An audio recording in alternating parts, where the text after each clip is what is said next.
Quer mudar de país e não sabe como começar?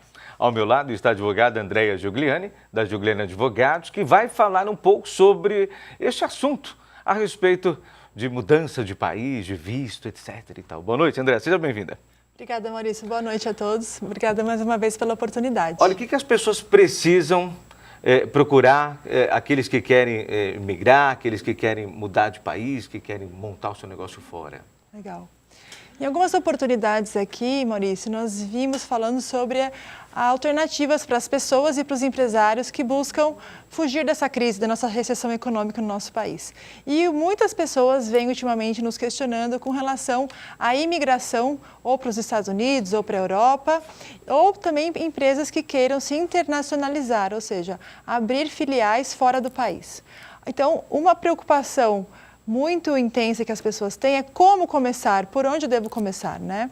Obviamente que para você mudar de país, sempre é importantíssimo se fazer um planejamento prévio, até porque isso é mais fácil no seu país de origem, onde você fala a própria língua, tem a cultura do nosso país, do que resolver esse problema lá fora, onde as coisas são mais dificultadas.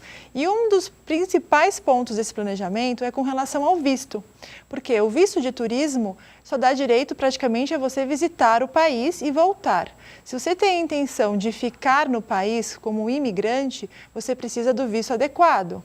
Ou um visto de trabalho, se você conseguir arrumar algum tipo de emprego, ou um visto de investidor, que pode ser um visto o L1, no caso dos Estados Unidos, ou um E2. Isso vai depender ou não se você, inclusive, tiver uma dupla cidadania. Se você tiver uma cidadania italiana ou uma cidadania espanhola, facilita bastante esse tipo de investimento, porque o valor é menor. Então, tem pessoas que perguntam, eu ouvi falar sobre um visto de $500 mil para investir em algum lugar para conseguir o Green Card. Existe sim esse tipo de visto, mas é um visto que eu considero o último tipo de visto a se pensar se existem outras possibilidades. Então, é sempre importante um planejamento global, passando principalmente pelo visto, que é importante. Outros aspectos que são muito importantes, que a gente pode até comentar aqui, a própria parte do planejamento tributário. Porque, por exemplo, nos Estados Unidos, a tributação lá fora tributa até a distribuição de lucros de uma empresa. Que aqui no Brasil, o empresário, quando recebe os lucros, não tem a tributação. Tributa numa série de outros fatores, né? Sobre o faturamento, enfim. Mas sobre o lucro, não. E se você abrir uma filial lá fora, o mesmo lucro que você vai ter no Brasil, que seria isento, era tributado lá fora. Então, esse planejamento também é super importante. Não só o visto, planejamento tributário, outros planejamentos contratuais que são necessários aqui ou lá, ou seja, o que eu queria deixar aqui como dica hoje, Maurício, assim, as pessoas que estão pensando em imigrar ou que queiram internacionalizar os seus negócios, é muito importante que se faça esse planejamento aqui no país, prévio dessa intenção de mudança. Agora, existe uma estatística, André, para qual país hoje as pessoas estão imigrando mais nessa questão de trabalho, não só em busca de, mas para investimento e novas possibilidades? Olha, a gente tem conhecimento que tem muitas pessoas imigrando para os Estados Unidos, né? Até porque a economia dos Estados Unidos está muito forte hoje em dia. Você vê aí os outros países da Europa, mesmo da Ásia, com queda na economia, e os Estados Unidos sempre crescendo. Então, é um mercado que está muito fortalecido e muito forte, e por isso mesmo atrai muitos estrangeiros. O Canadá também é um país que tem favorecido muito o ingresso de imigrantes. Então, eu acredito que a América do Norte, vamos dizer assim, os Estados Unidos e o Canadá são os países que eu acredito que para os brasileiros estão sendo mais fácil acesso. Agora, uma informação para todo mundo, acho que é importante, principalmente até para aquele que tem a dupla cidadania no que envolve a Itália, coisas do tipo, a Europa, com a saída ou essa intenção da Inglaterra sair da zona do euro, como é que fica essa questão agora para as pessoas que também pretendem migrar para o Reino Unido? Então, o Reino Unido, com essa questão do Brexit, né? O que acontece? Ele ainda precisa de 2 anos para detalhar a questão de imigração. E eu não acredito que eles vão tratar dessa questão de uma forma assim muito radical, porque isso vai mexer muito com todos os países da Europa. Eu acredito que a saída da Inglaterra, do Reino Unido, do Brexit, seria mais com relação ao aspecto econômico, não muito com o aspecto imigracional, mas isso é um feeling meu. Até porque eles têm 2 anos também para tratar toda essa questão.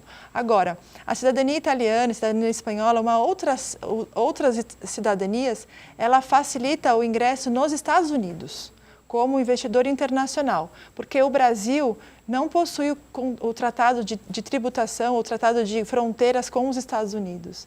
Então, as pessoas que têm dupla cidadania, que são brasileiras, mas também têm uma dupla cidadania, que queiram ir para os Estados Unidos, por exemplo, eles conseguem, com um investimento menor do que os $500 mil, investir nos Estados Unidos e, com esse investimento menor, ficar lá.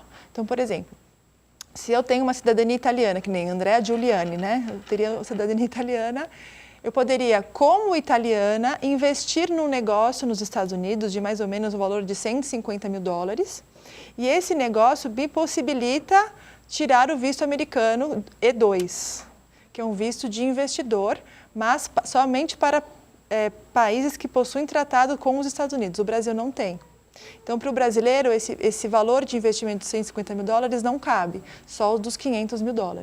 Então, o que eu acho interessante mencionar é verificar vários aspectos de uma pessoa, de uma família ou de uma empresa que queira se internacionalizar. Se possui dupla cidadania ou não, se ela não possui dupla cidadania, qual tipo de visto que se adequa a ela, se ela é um artista, por exemplo, se é um modelo, se é um profissional do esporte, se é uma pessoa de cunho religioso. Existem mais de 50 tipos de vistos. Então, vai com certeza ter algum tipo de visto que encaixe para a pessoa poder imigrar de forma legal. Porque o que a gente está propondo aqui, na verdade, é uma imigração legal. Nada da pessoa ir para lá com visto de turismo e ficar no país, porque aí ela cria uma situação de ilegalidade que não é nada legal, né, pelo chavão. Tá certo. Até porque a Giuliani, advogados, trata dessa questão legal e por esse motivo também traz essas informações para a gente e pode levar muito mais para você. E esse assunto é extenso. Então, Claro. Vale deixar aí uma forma de contato para que as pessoas possam também tirar outras dúvidas com vocês, né, André? Claro. Nós temos essa especialidade já há mais ou menos uns 3, 4 anos que a gente sentiu que o mercado estava com essa tendência de internacionalização e abrimos essa área de direito internacional. E eu convido a todos os telespectadores aqui do J+, nós faremos um workshop em São Paulo, agora no nosso escritório na Vila Olímpia, no dia 12, à noite, acho que são às 19 horas, e que nós vamos tratar justamente dessas questões. É um projeto que nós temos chamado US Now e que nós realmente passamos as informações a título de conhecimento para as pessoas mesmas que queiram começar a pensar nesse assunto. Então vai ser dia 12 agora na Vila Olímpia. Quem tiver interesse, faça a inscrição, é só ligar no escritório. Vou falar o telefone? Claro, por favor. 3565-4628. Acho que está na telinha de vocês aí. Isso aí. Andrea Giuliani, da Giuliani Advogados, obrigado mais uma vez pela participação aqui no programa. Eu agradeço a oportunidade, Maurício. Boa noite a todos. Muito obrigada.